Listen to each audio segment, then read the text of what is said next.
Hello and welcome to the Civil Service Heads Together podcast, a product of the Civil Service Future Leaders programme, where two civil servants meet virtually and converse about their own experiences. We are passionate about well-being and mental health, and we recognise that talking about it can really help, particularly during a global pandemic. We hope you enjoy the podcast. Hello and welcome to the Civil Service Future Leaders Heads Together podcast. Today on the podcast we have David Wycherley, who is a civil servant working for the Home Office. David, can you tell me a little bit about how you became a civil servant? Yeah, so I'm 37 now, so I kind of got into the world of jobs quite early. I've always kind of had a job since I've been 12, working in family businesses, and I obviously not for pay at first, but I've never stopped really working. And then I left sixth form, and I was considering at the time at 18 joining university. I didn't really know what I wanted to do, so I joined the police force just because my dad was a police officer, and I thought that was the logical thing to do, seeing as I didn't know what I wanted to do, and it was a good, for me it was a good career at the time. So I spent about 12, 13 years in the police force, variety of different roles, operational roles, and I picked up a disability along the way, ulcerative colitis, which is considered a hidden disability, but it really affected me at the time. And my dad obviously he contracted cancer, and I was going quite through a lot in my personal circumstances, and I left the police and decided that I'd take some time out. It was quite a heavy period of time, like 13 years. I've seen all kinds, done a bit of travelling, and I came back and thought, what can I do next? What's the next logical step? Again, I considered, going to university, maybe doing teaching, but I knew a lot of people in the civil service, and everyone that I did know had been there for a number of years, some of which had been there, a similar time for when I joined the police. They went into the civil service and they're all doing well for themselves. So I thought, I just thought, let's have a look, see what the civil service can offer me. And I initially went in and joined the HMRC as a tax specialist. Mm-hmm. And how do you think things have sort of changed for you then, since you've become a civil servant? It's a totally different lifestyle. I was used to working 3 shifts and not really knowing when I was going to finish. It was always a bonus if I finished on time, quite often, because I was in a busy area in Liverpool. I'd there'd be a shoot, and then you'd get kept on for a few hours after that, and you could just never count on coming home from work. It was just a totally different lifestyle in terms of the pressures, but where I am now, I found since I've joined the civil service, my lifestyle's a lot more balanced. Obviously, I've took up my post to being a Monday to Friday, flexible working. So it's been a godsend. I just feel better about myself. I've got more time in personal life. As I spent years probably missing 21st birthdays, 30th birthdays, christenings, Christmases, New Year's, because I'd always be working, or I'd be expected to come in and work overtime on certain key occasions with cancelled leave. So I think the flexibility is a huge thing with the civil service, and it is a really friendly place where people work hard to kind of help one another, and it's got a real strong ethos of friendliness, and I quite like that about the civil service. Oh, that's good. Yeah, my next question was actually going to be about the sort of impact on a career change has had on you, your sort of personal life, really, because, we spend so much of our time working, don't we? Obviously it's lovely to be happy in a job, but when you're happy in a job, it has such an impact on your sort of your wider sense of well-being, really, doesn't it? I just wondered how things had sort of impacted you in that respect. Yeah, massively. Again, with me, stomach disability as such, that having that settled environment, obviously in the civil service, we like some reasonable adjustments and all that kind of good stuff helps as well. So I've found that my disability is, a lot more manageable, in my role in the civil service. I am happier, I do feel valued. So yeah, I think all in all, life within the civil service, I'd recommend it to anyone, and I've promoted it to family and friends, and I really encourage people to think about the civil service. It's it's a career really that that you feel like you could spend a lifetime doing, as opposed to sometimes with the police. I always wondered how long I could stay there. I was kind of just doing it because it was a job, but now I do feel like I'm in a career where I will stay, and I'm happy to stay till the age when I eventually retire. Oh, that's great. And can you tell us a bit about what you do now? What your role involves now? Yeah, so my current role, I'm at HEO development, leadership development manager. So it's a pretty new role for me. Ironically, I went into this role post lockdown. Well, pretty much as lockdown occurred. I was a caseworker in UKVI, which is part of the Home Office, where we assess post-Brexit applications from European citizens who obviously have to formalise their stay as such in the country, obviously with Brexit. So that was my initial role. I was involved in the training rollout of that programme, and I really enjoyed that side of things. I really enjoyed training. Even in the police, I was a mentor, and I took part in all that kind of good stuff, helping people develop, coaching. So this role came up as an advertisement, and it really interests me because I like to think that that I've done a lot of things in my life that I've showed leadership. I was involved in an anti-racism campaign not long ago. And ended up being spoken about internationally, and that was all about me stepping forward and making a change and becoming a leader. And when I seen this job, I thought, first of all, I can do training, I can oversee training, I can encourage strong leadership, and it's something that I really feel passionate about. Obviously with the Wendy Williams report that's just come out as well, the recommendations, I feel really strongly about promoting inclusivity and diversity. So I felt like it was a role that I could go into and make a big impact and really help other people in the business and help the business improve as well. Obviously, it was in the police in 2004. That was not long after the Stephen Lawrence inquiry and the Macpherson report in relation to recommendations there. So I'd seen a similar improvement in a big government agency. So I wanted to really get into this role and make a difference. And I genuinely do feel like I am. Yeah, I think you are 100%. Yeah, and it's so lovely to do a job, isn't it, where you sort of feel that you are able to make a difference, and you sort of get that reward. It makes such a difference, doesn't it, to you professionally, but it has an impact on you, I think, personally as well, because you really feel like you're getting somewhere. 100%, Kelly. I've in my years gone by, I'm never afraid to admit this. I suffered with depression, and really got myself low at one stage. Certainly when I left the police, because I think leaving, I first really enjoyed myself travelling, and then all of a sudden I hit a bit of a low because I had nothing in my life that I was used to.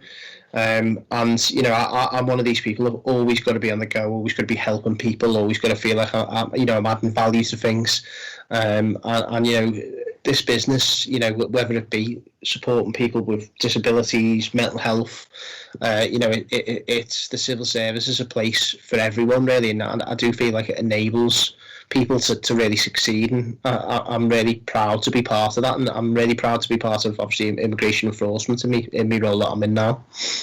Yeah, oh, that's great. So going back to your career within the police force, because I do quite an operational role, as you know, and I don't have a finish time, and I understand all those sorts of issues. How did you manage, doing that sort of job? It was obviously very demanding physically as well as mentally. How did you sort of manage that, and did you strike a balance within that job?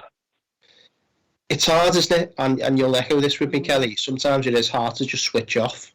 When certainly when you're in a uniform, obviously all of a sudden, when you put that uniform on, you become, you feel like you become that role. It's quite symbolical sometimes taking that uniform off, and the relief you feel when you're a weekend off and you don't have to put a uniform on. You feel like a different person. I think some of the key of it is having friends outside of where you work as well, with other interests. I never really spoke about what I'd done outside of work. Because it helped me unwind and just take my mind off work, because you can deal with some really stressful incidents, and having that space and the ability to do that, really helps. I think it's important sometimes that you try not to take work home with you, but sometimes it's impossible, depending on what you're dealing with. But more importantly, be kind to yourself. We're only human beings. It's sometimes you've just got to accept that you are going to struggle, at times. And I think sleep's important as well, like sleep and getting out and having fresh air. They're all really, good things that you could do that help your well-being and help you kind of switch off, if you like, when you're not inside of work, because that's really important. And doing stuff that you enjoy as well, so, making sure you keep up with your hobbies and you don't let work impact on your personal life. Yeah, which is quite challenging sometimes, isn't it? Especially when you do very long shifts and like you say, you perhaps witnessed some quite challenging situations. That is quite difficult, isn't it, not to take things home. But you're right about that distinction and about having some interests, outside of work. So that really chimes with me, certainly. A bit of an outlet is always good, isn't it? Yeah, definitely. It's...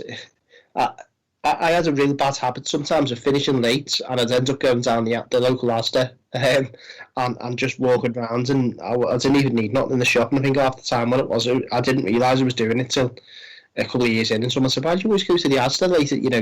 I said to someone, I went to the Asda last night, and they said, "You didn't finish till 12, and I was like, "Yeah, well, I was on my way home, so I popped in." What it was is I didn't realise it, but it was my mind needing to just detox and switch off from what I just witnessed and where I'd just been. But obviously later on down the line, I can recognise the fact that was my time where it was switching off. So no matter what it is that you do, whether it's going out for a walk, watching your favourite Netflix show and totally, chilling out doing that, or, going for a bit of exercise, or even going wandering around the supermarket sometimes, whichever way you do it, you just need that ability to just detox your minds, relax, and just take your minds away from the work that you're doing. Obviously, it's not always bad. There's real positives, and you can go and feel really proud about what you've done in the day.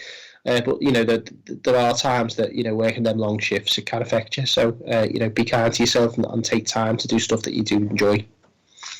Yeah, that's really interesting, and that sort of leads me on to the lockdown, because we haven't really touched on that. And for me, I've really struggled working from home. I always thought that I wanted to work from home, but I don't like it. I like to be with colleagues. Being operational, I like to be around people. I like to be busy, and I have struggled not having. When I'm working from home, not having that commute, because the commute for me is, even though I've not got a very big commute, it's only 10-15 minutes, but actually 10-15 minutes of me sat in the car with the music on just means that I can switch from me, being in my operational role on the drive home, and I can switch into mum mode or whatever, and just decompress.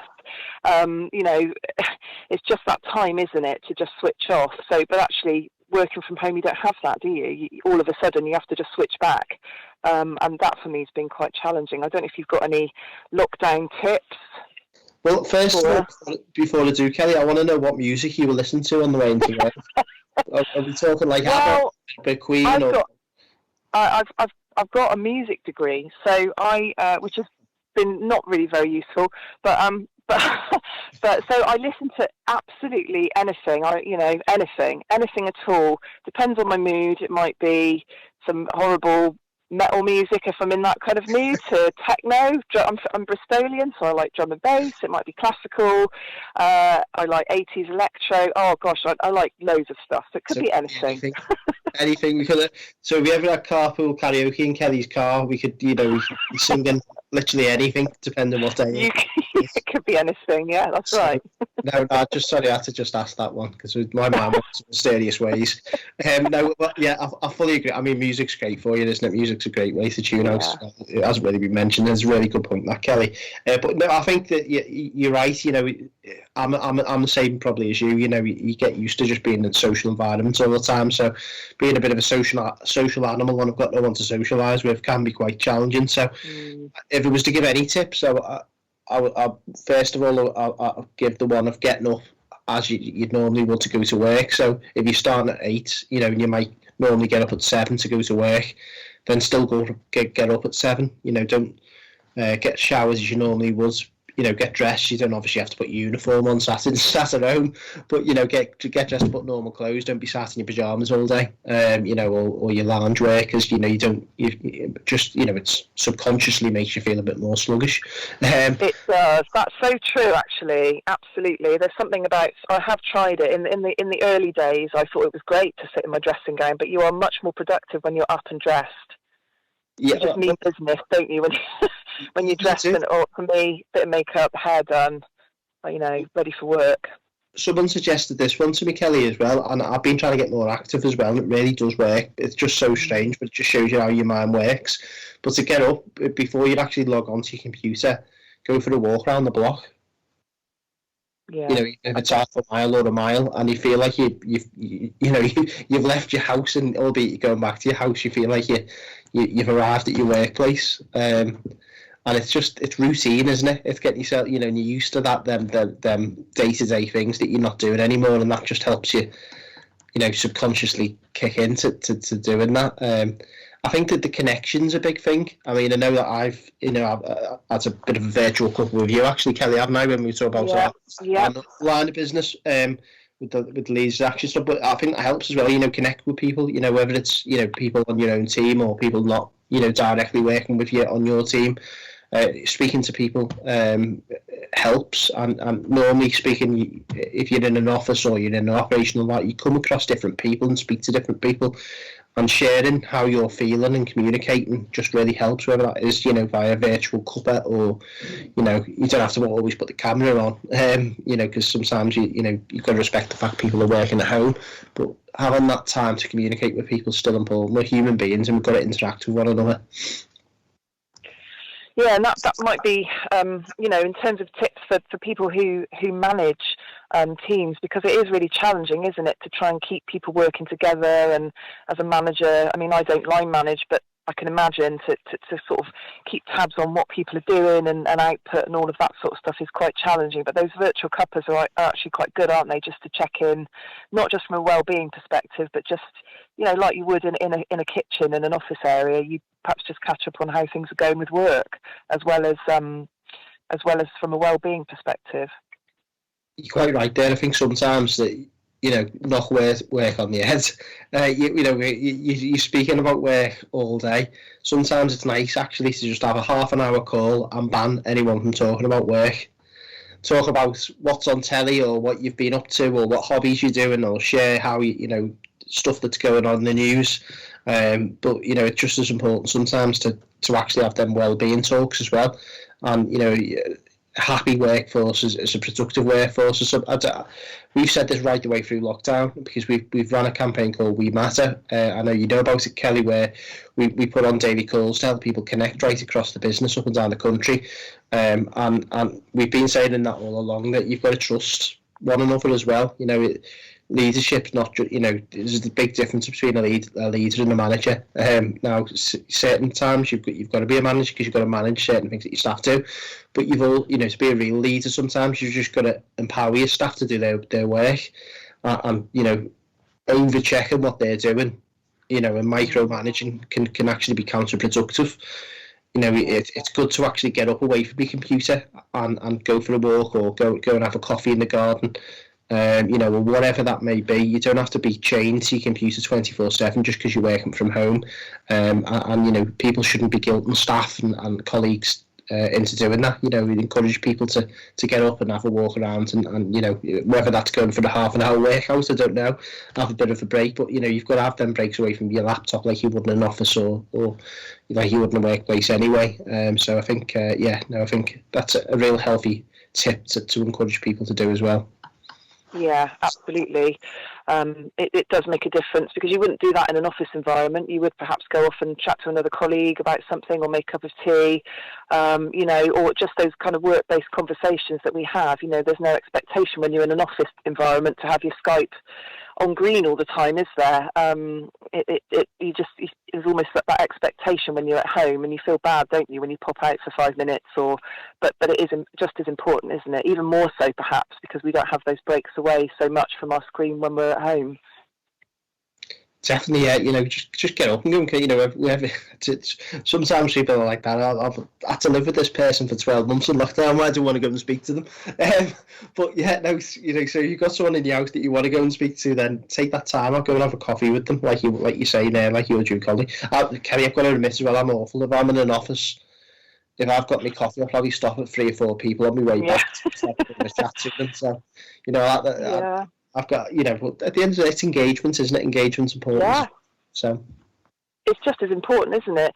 So you mentioned earlier about the We Matter campaign, which you're part of within the Home Office. Can you, just for the benefit of my colleagues and for other civil servants, can you just tell us a bit more about that? Yeah, my pleasure. Yeah, so when I kind of started my role in late February, and then obviously lockdown occurred straight away, so I didn't really get to know my role when I was in lockdown, and I got told I've got to work from home. So we were wanting to know how we could do our role to help people and support people across the business and really promote positive leadership. And we decided that we create a campaign to help people, basically, and it is what it says, is We Matter. So the people in the business actually really do matter, which they do. The business wouldn't work without them. So the campaign was an engagement campaign. So we put on 2 times half an hour calls per day. At first it was every single day, 1 in the morning, 1 in the afternoon. You didn't have to dial into them. You could if you wanted to. You didn't have to, but it was staff right up and down the country, and the devolved nations as well. So we even have people now dialing in from Dhaka and various other stuff who are in the international posts. But the basis of it is that it would have various elements. First of all, informal engagements. So we'd have just a chat one on a Monday where people could come and share how they're feeling and share, that real informal stuff like you would in an office, like we've just discussed.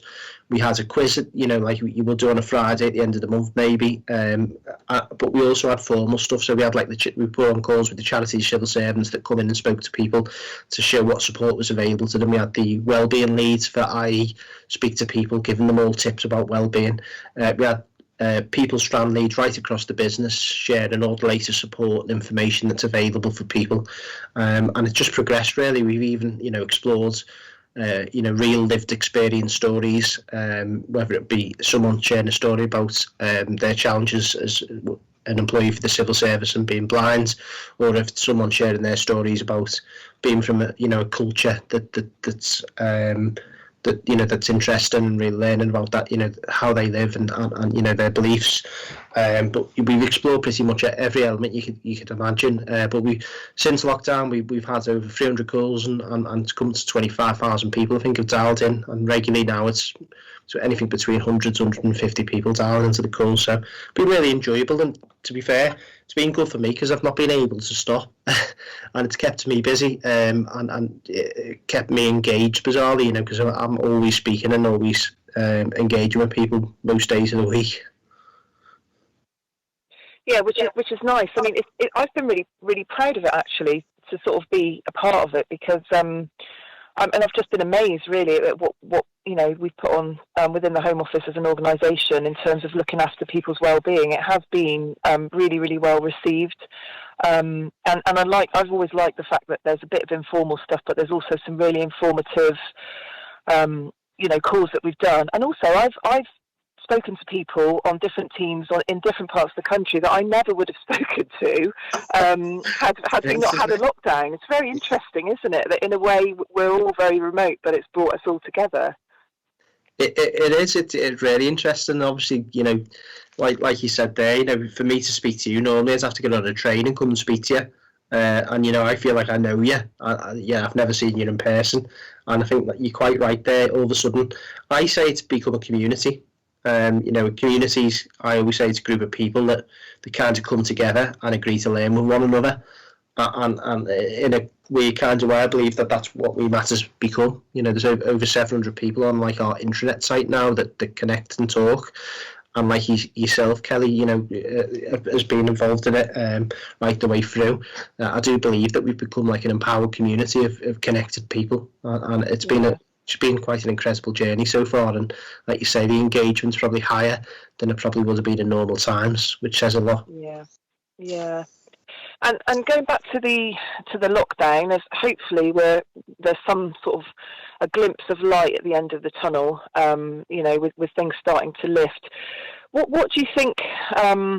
Within the civil service and how things have changed, but also, on a sort of wider personal level. What do you think? What good things do you think we can take from what we've learned in the lockdown or lockdowns? Firstly, I think we'll keep some of the habits that we've learned during lockdown. I think the people in England have never had hands so clean, and likes of the flu and all that's gone down as a result as well. Which so I'd like to think that people are going to keep the clean hand stuff going. Clearly they weren't clean before now, but I think we've learned that. I think we've learned, as we mentioned, about the community, a sense of community, whether that be in work or out of work. We've seen some really incredible stories. God bless his soul, but Sir Tom, rest in peace as well. The charity work that he's done to raise all that work for the NHS. We've had, communities, local communities coming together, looking after elderly people, dropping things off for people. I think that we'll really treasure the simple things in life. All the things that we took for granted, being able to go round to my nan's house. I'm sure you've got relatives as well, have you, Kelly, where you just haven't been able to see them. All them things that you took for granted. I think we'll never ever do that ever again. I think I seen this on Facebook, and it was like normally we're always desiring something that we haven't got, but I think eventually 2021 will be the year where we're thankful for what we do have, as opposed to what we don't have. And I think that's the biggest lesson I think we'll take from it. I think we'll just value everything a lot more, and just understand how short life really is. Yeah, that's very true. You're absolutely right there. You don't realise, or I certainly didn't realise, what I had until it was all gone. In terms of just being able to, simple things. You're right. Just being able to go and visit relatives. Take my children out for the day. When that's all gone, you really do realise how much you miss it. Incredible, isn't it? You just obviously it's a situation that we've never been through, but I think we've got to feel proud as well. We've all come together, we've all followed the guidelines when we needed to. We've carried on supporting people in work. We've grew. We've had to change, we've had to adapt, but it's a huge moment in the history of the world, really, and we've been part of that. And hopefully when we come out the other side, there's something to be proud of as well, that we've paid our part to do what we should when we needed to, and hopefully we've got through on the other side as well. Yeah, I hope so. And with regards to, because obviously you've spent a lot of time and you've heard everyone's stories because you've been on all of those calls. What do you think are the sort of the biggest barriers that people face in terms of successfully managing their own well-being? Yeah, it's always a hard one, isn't it? I mean, some barriers have been barriers that you just haven't been able to overcome. So if you're a social person, then if you're in lockdown, you're just not able to socialise. But I think the civil service have been pretty good, because I have known stories of managers putting adjustments in place so people could go into an office 1 or 2 times a week. When they were unable to do so. I feel as though that we've overcome barriers by using Skype and upskilling on various stuff like Teams that we're on today. We've used technology to help us and overcome what's faced us, and that's all helped our well-being as a result. And well, I don't know if you remember the summer. It was like Tour de France out in Liverpool, or it was like where you are, Kelly. But all of a sudden, people were all out exercising and on pedal bikes, and everyone's going to run. So. But that's great, isn't it? I mean, I think it's. Hopefully, we'll get back to that as the summer comes, because I think it's great that a lot of people have found a love for physical exercise, which has such an impact on people's well-being. Really, we need to be at sort of optimum health levels if we can. But at the moment, with in the middle of a pandemic, don't we? So I think it's great. It's really, really positive, and I love cycling. So it's just that I keep falling off, and I didn't really want to fall off and end up in hospital. So I'm slightly more cautious at the moment. But yeah, no, I know what you mean. Absolutely. Okay, well, thank you very much, David. That was absolutely brilliant. Loads of hints and tips there, loads for people to take away. Thank you very much for your time. Look after yourself, and hopefully we'll meet in person at some stage. Look forward to it. Thank you.